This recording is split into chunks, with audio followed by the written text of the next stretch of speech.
युवा साथियों, ओबीसी आरक्षण की विसंगतियों से ओबीसी के युवाओं को हजारों पदों का नुकसान हुआ। 2018 से लेकर 22 तक ना जाने कितनी भर्तियों में उनका अधिकारों को और उनको हकों को छीना गया है। पिछली सरकार में ये सर्कुलर लाया गया जैसे युवा बता रहे, लेकिन वर्तमान 3.5 साल में सबसे ज्यादा हजारों पदों का नुकसान हुआ। युवा त्राही त्राही कर रहे थे, पीड़ित थे, दुखी थे। जब हमसे उनसे मुलाकात हुई, अप्रैल मई में उनसे मेरी मुलाकात हुई, तो 5 मई को हमने इसकी आवाज बुलंद की। सीएमओ के अधिकारी हो या डीओपी के अधिकारी हो, तमाम लोगों से, पीड़ित अभ्यर्थियों के साथ जाकर मिले, लेकिन मिला क्या? आश्वासन।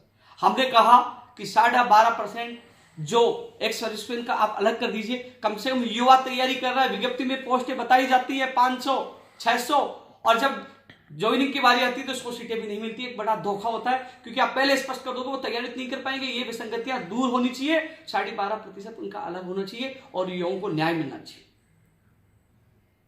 मामला बढ़ता गया, आंदोलन जन आंदोलन बनता गया। कई एमएलए से हम मिले और आवाज उठाई, और इस आंदोलन में अलग अलग नेता जुड़ते गए और युवाओं की आवाज बुलंद होती गई। युवा आवाज उठा रहे थे कि हनुमान बेनीवाल जी इस मामले में क्यों नहीं बोल रहे। हनुमान बेनीवाल जी से मेरे फोन पे भी बात हुई। उन्होंने कहा कि चाहे बाड़मेर हो चाहे जोधपुर हो, जब भी गए मैंने आवाज उठाई है, मैं युवाओं के साथ हूं। आज बीकानेर निदेशालय का घेराव है, लेकिन आज मुझे आना था बीकानेर, लेकिन एक दिन पहले स्पेशल जो आरएलपी सुप्रीमो हनुमान बेनीवाल जी से मिलने के लिए मैं घर से निकला, क्योंकि मैं नागौर पहुंचा, उनसे मुलाकात की। उन्होंने कहा कि हम कमजोर नहीं है, हम युवाओं के साथ है, जहां जहां युवाओं के साथ अन्याय होगा हम आवाज उठाएंगे। मैंने तीनों एमएलए को स्पेशल निर्देश दे दिए कि मजबूती से विधानसभा में इस मामले को लेकर सरकार को घेरे, मजबूती से आवाज उठाए। और फिर भी सरकार नहीं सुनती तो मैं जयपुर आ रहा हूं, रणनीति बनाकर जब ऐलान करेंगे, हम लड़ेंगे, धरातल पर लड़ेंगे, लेकिन युवाओं के साथ अन्याय नहीं होने दूंगा। ये विचार थे श्री हनुमान बेनीवाल जी के। धन्यवाद, उन्होंने हमें सम्मान दिया, बात सुनी, और उन्होंने कहा कि मैंने स्पेशल बोला है और आवश्यकता पड़ेगी तो वो सड़कों पर उतरेंगे।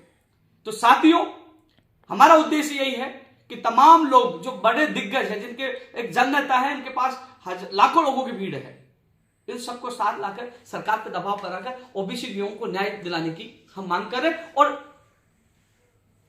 हम चाहते हैं कि जो हजारों पदों का नुकसान 2018 से लेकर 2022 तक ओबीसी के युवाओं को हुआ, पता नहीं किन किन भर्तियों में कितने पदों का नुकसान हुआ, आज वो तड़प रहे हैं। कोई पॉइंट से रह गया, कोई 1 नंबर से रह गया, कोई 2 नंबर से रह गया, वो सारे पद हमें चाहिए। ये बड़ी महत्वपूर्ण हमारी लड़ाई है। मैं भी थोड़े दिन पहले एक बार फिर अधिकारियों से मुलाकात की, तो कह रहे हैं कि हम ओबीसी के आरक्षण की विसंगतियां तो दूर कर देंगे। हमें पता है कि जन आंदोलन बन चुका है, जयपुर में हुआ, चोमू में हुआ, सूरतगढ़ में हुआ, सब जगह युवा हुखार भर रहे हैं और काफी नेता इसमें जुड़े रहे हैं, जो धन्यवाद पात्र हैं, जो ओबीसी की युवाओं की आवाज उठा रहे हैं। लेकिन सरकार ओबीसी आरक्षण की विसंगतियों को दूर करके इतनी सीधी ना कर ले, क्योंकि इसमें हमारी जीत नहीं होगी, हार होगी। हमारी जीत तब होगी 2018 से 22 तक तमाम पद शेडो पोस्ट क्रिएट करके और दिए जाते हैं ओबीसी के युवाओं को, जो पिछले कई भर्तियों में वो अपने अधिकारों से आंखों से वंचित रह गए।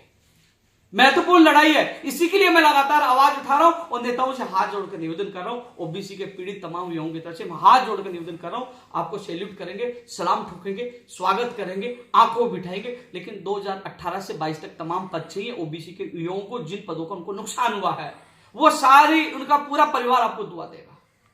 और जो विसंगतियां वो जल्द से जल्द दूर हो, जिसके लिए हम सब प्रयास कर रहे हैं। और मैं ये कहना चाहूंगा या साथियों कि जो भी आंदोलन होगा ओबीसी के युवाओं के हित में, हर आंदोलन में हमारा समर्थन है, हर आंदोलन के हम साथ हैं।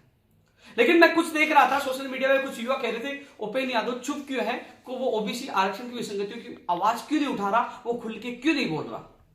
तो साथियों, मैं आपको बता दूं, जब कोई भी साथ नहीं था, अप्रैल मई में सबसे पहले आवाज उठाई, मजबूती से आवाज उठाई। जहां जहां मुझे लगा, मैंने हर जगह सोशल मीडिया में आप देख रहे हो, ट्विटर पे, फेसबुक, सब जगह देख रहे हो, मैं आपकी आवाज उठा रहा हूं। और 2 अक्टूबर को गुजरात कूच की जो घोषणा की है, दांडी यात्रा 150 किलोमीटर, सबसे ज्यादा ओबीसी की आबादी गुजरात में ही है, और बेरोजगार विभिन्न मांगों को लेकर हम कूच कर रहे हैं, वहां भी प्रमुख तौर पर यह आवाज उठाऊंगा। और हालांकि अभी हमारे पास कह रहे हैं कि आप वार्ता के लिए आ जाओ, हमने कह दिया अधिकारियों से मुलाकात नहीं करनी, हमें मुलाकात करनी तो मुख्यमंत्री जी अशोक गहलोत जी से मुलाकात करनी है, और वो भी पीड़ित अभ्यर्थी, जिन भर्तियों का अभ्यर्थी जो संघर्ष कर रहे हैं, दांडी यात्रा में शामिल हो रहे हैं, और चाहे ओबीसी आरक्षण विसंगतियों को दूर करना और शेडो पोस्टों का मामला हो, चाहे अन्य भर्तियों का मामला हो, क्योंकि राजस्थान बेरोजगार एकीकृत महासंघ चला रहा हूं, हर बेरोजगार की आवाज उठाना मेरा कर्तव्य धर्म है। लेकिन ओबीसी वर्ग से मैं भी आता हूं, जो विसंगतियों की वजह से ओबीसी के लोगों को जितना नुकसान हो रहा है उनकी भरपाई हो और भविष्य में नहीं हो, ये आवाज उठाना मेरा कर्तव्य है, साथ देना मेरा धर्म है। तो ये मैं भलीभांति जानता हूं, मैं आवाज उठाऊंगा। हम कमजोर नहीं है, सरकार को आरक्षण बहाल करना होगा, हाथ में चूड़ी नहीं पहन रखे, लेकिन कहते हैं कि जब सीनियर आगे हो तो छोटे पीछे हो जाते हैं, इसलिए जो बड़े बड़े नेता इसमें आगे संघर्ष करे, आवाज उठा रहे, तो हम पीछे हैं। हमें लगता है कि हमें न्याय नहीं मिल पा रहा, हमें लगता है कि हमारे साथ राजनीति हो रही है, हमें लगता है कि हमें न्याय मिलने में देरी हो रही है, तो सड़कों पर उतरने में भी देरी नहीं लगाएंगे। लेकिन पहले जो आंदोलन हो रहे हैं, इसी महीने में हो रहे हैं, उन आंदोलन को पूरा समर्थन है। हम चाहते हैं कि हमें तमाम पद, जितनों हजारों पदों का नुकसान 2018 से 22 तक हुआ, वो पूरे मिले।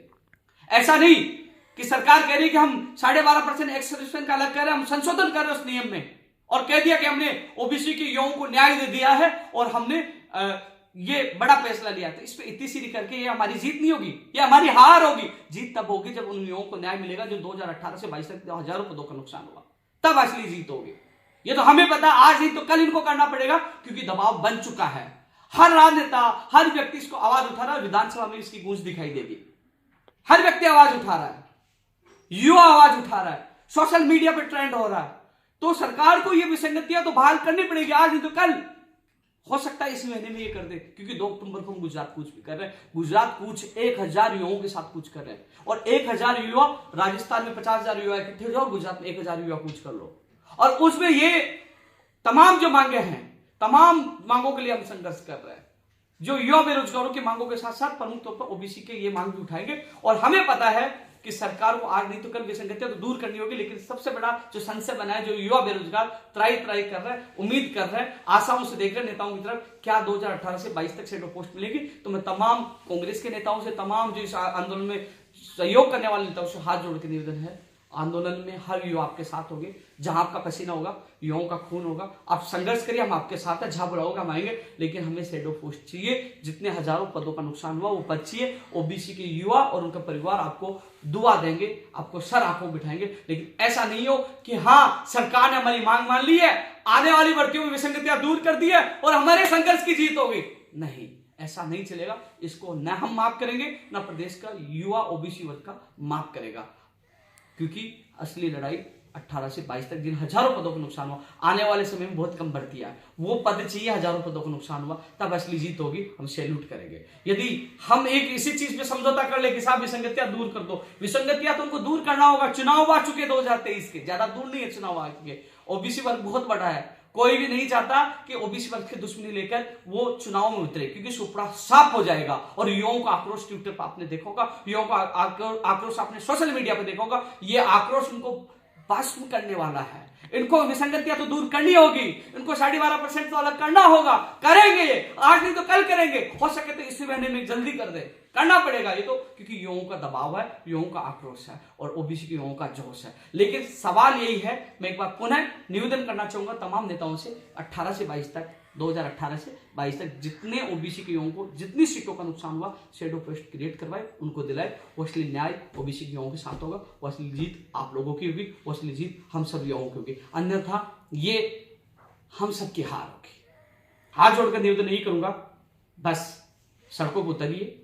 गुर्जर समाज ने भी आंदोलन किया और उन्होंने कई सीटें ली, क्योंकि उनका आंदोलन लाजवाब था। मैं चाहता हूं ऐसा ही आंदोलन हो। बैठ जाइए जयपुर में, शांतिपूर्वक बैठिए। तमाम नेता आएंगे, कांग्रेस सरकार है, अधिकतर कांग्रेस के नेता इस आंदोलन में शामिल हो रहे हैं, तो वो खुद भी पावरफुल है। वो चाहे तो 1 मिनट में इस समस्याओं को हल करवा सकते हैं, क्योंकि हम तस्वीरें देखते हैं।